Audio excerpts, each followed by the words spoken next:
이번에는 채무자의 예금을 가압류하기 위한 채권 가압류의 신청 이유 작성 방법에 대해 알아볼 텐데요. 영상을 끝까지 시청하시면 사례를 통하여 어떠한 경우에 채권 가압류를 할 수 있는지, 피보전 권리와 보전의 필요성이 무엇인지, 신청 이유는 어떠한 형식으로 기재하는지, 채무자의 예금을 가압류하기 위해 필요한 소명 자료는 무엇이 있는지 확인하여 신청 이유를 작성할 수 있습니다.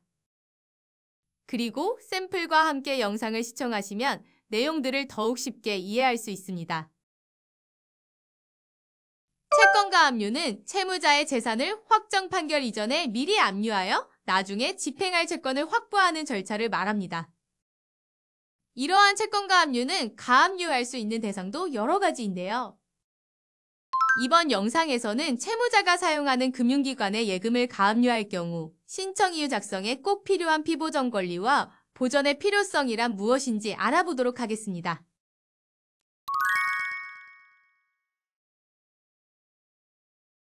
(2022년 5월 10일경) 스마트폰 케이스 제작회사를 운영하는 나무씨와 액세서리 매장을 운영하는 박 사장은 2천만 원 상당의 스마트폰 케이스를 납품하기로 계약하였습니다.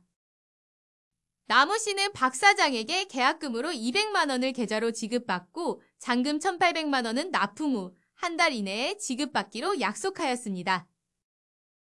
2022년 5월 30일 나무씨는 박 사장에게 모든 제품을 납품하였지만 박 사장은 납품 후 한 달이 지나도 잔금을 지급하지 않았고 연락조차 되지 아니하였습니다.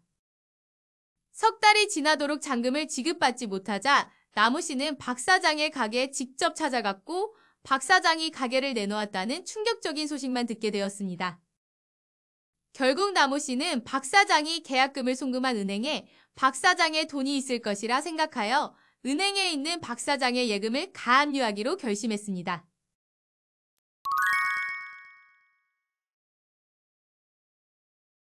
채권 가압류는 본안 소송 이전에 타인의 재산을 미리 동결시키는 보전 처분인데요.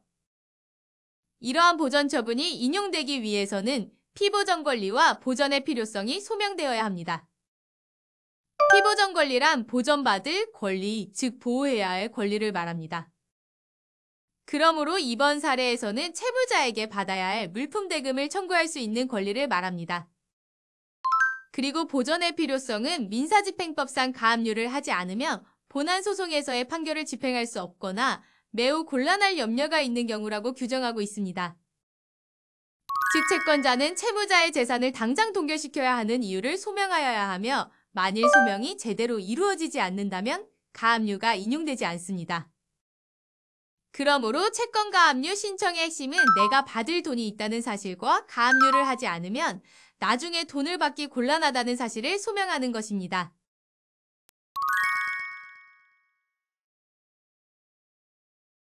법률 문서는 내가 주장하는 것이 무엇인지를 간단 명료하게 작성하는 것이 중요하므로 채권 가압류에서 기본적으로 들어가야 하는 내용의 목차를 보면서 함께 작성해 보겠습니다.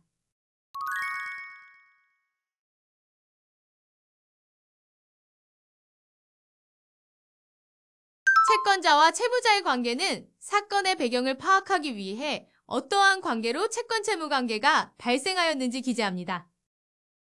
그리고 당사자 관계를 소명할 수 있다면 첨부 서류로 함께 제출하는데요. 이번 사례에서는 사업자 등록증과 납품계약서를 첨부하여 당사자 관계를 소명하였습니다. 채무자와 제3채무자의 관계에서 제3채무자란 채무자에게 채무를 지고 있는 자, 즉 채무자에게 돈을 지급해야 할 의무가 있는 자를 말하는데요. 그래서 제3채무자는 채무자가 사용하는 금융기관임을 기재하고 금융기관의 법인등기사항 전부증명서를 첨부하였습니다.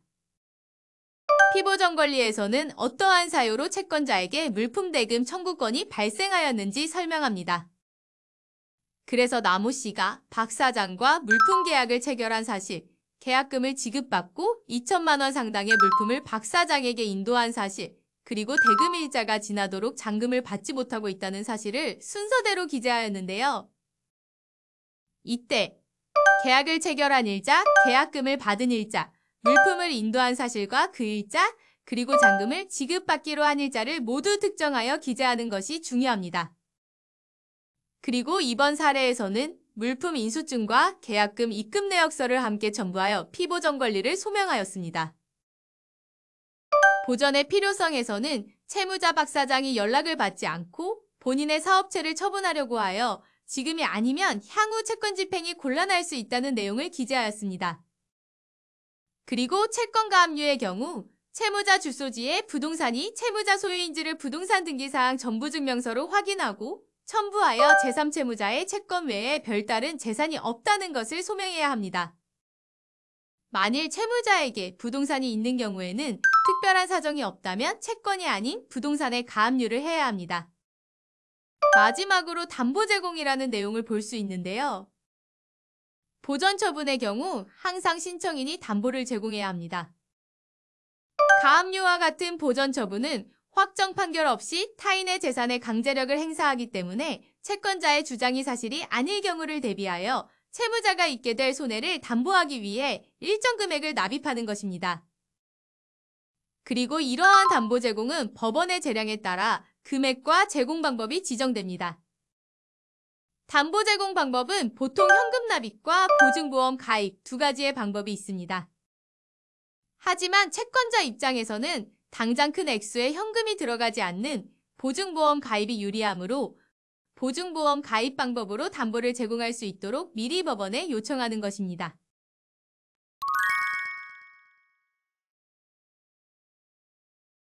이번 영상에서는 채무자가 사용하는 금융기관에 대한 채권가압류 신청 이유 작성 방법에 대해 알아보았는데요. 좀 이해가 되셨나요?